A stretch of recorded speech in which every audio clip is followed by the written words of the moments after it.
Mi primera pregunta es la articulación de esta reforma, que se ha definido como estructural, con las otras políticas económicas, para evitar efectos contradictorios. Por ejemplo, aquí al presentarse la evaluación de la reforma fiscal que se tradujo en un sobrecumplimiento de las metas de recaudación, ¿verdad? Por otro lado, la inversión en capital, en gastos de capital, en salud y en educación, en el 2011 fue la tercera parte que en el 2009, y sin embargo registramos éxito en la política de recaudación.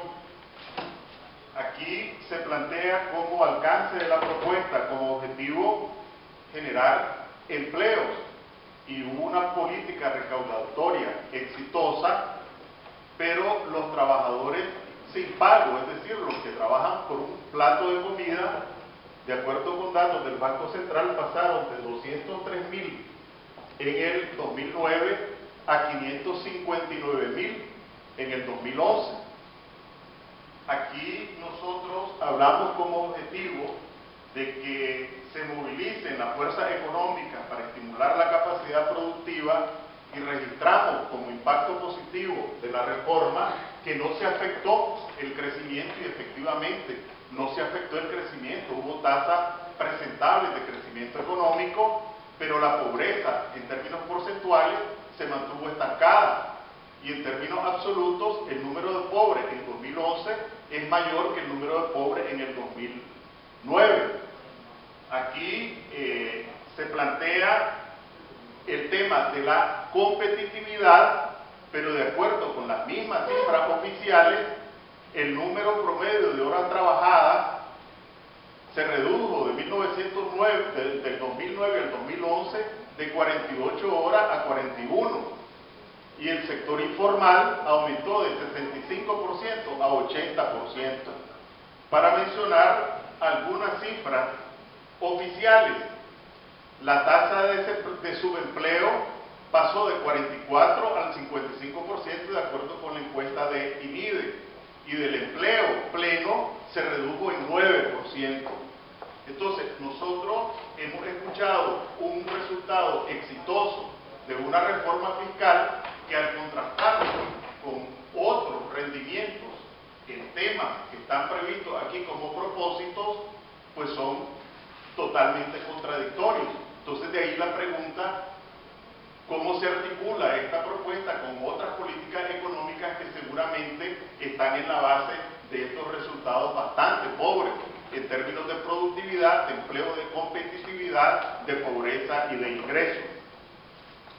La segunda pregunta tiene que ver con el contenido de la propuesta.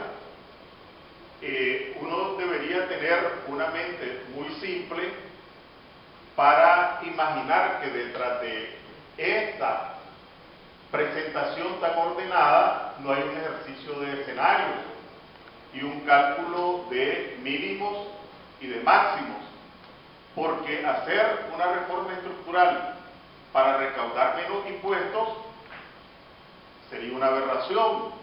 Para quedar en lo mismo sería un ejercicio inútil.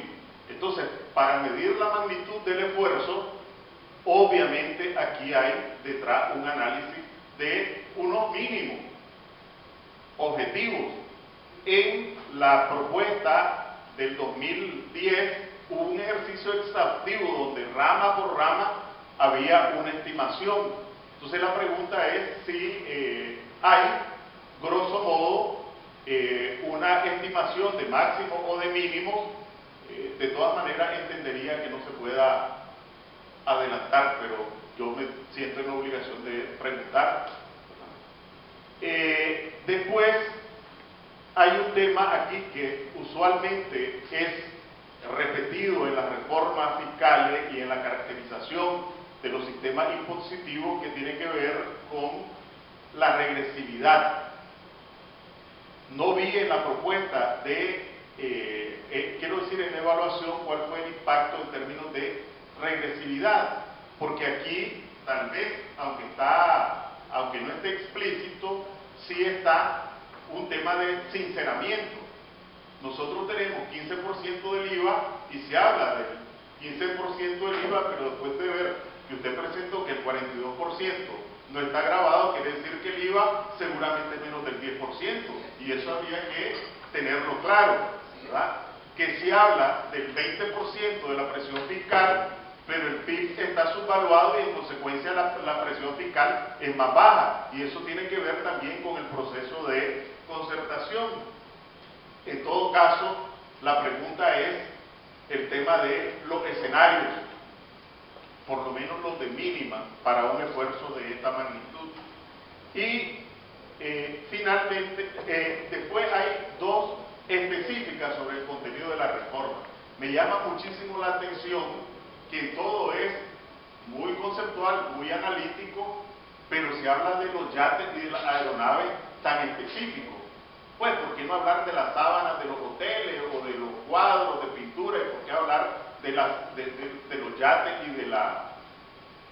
de las aeronaves de manera tan específica? Finalmente, la última pregunta es sobre el tema del mecanismo de la concertación. Entendí que este es una primera aproximación y después se va a desarrollar el proceso de concertación. La pregunta es entre quiénes y de qué manera. Entendí también que no hay un proyecto de ley y que el proyecto de ley se va a elaborar a partir de los resultados de la concertación. Entonces, ¿cuáles son los plazos previsibles o previstos como para que como comisión nos preparemos para recibir ya el proyecto de ley resultado de ese proceso de concertación? Muchas gracias.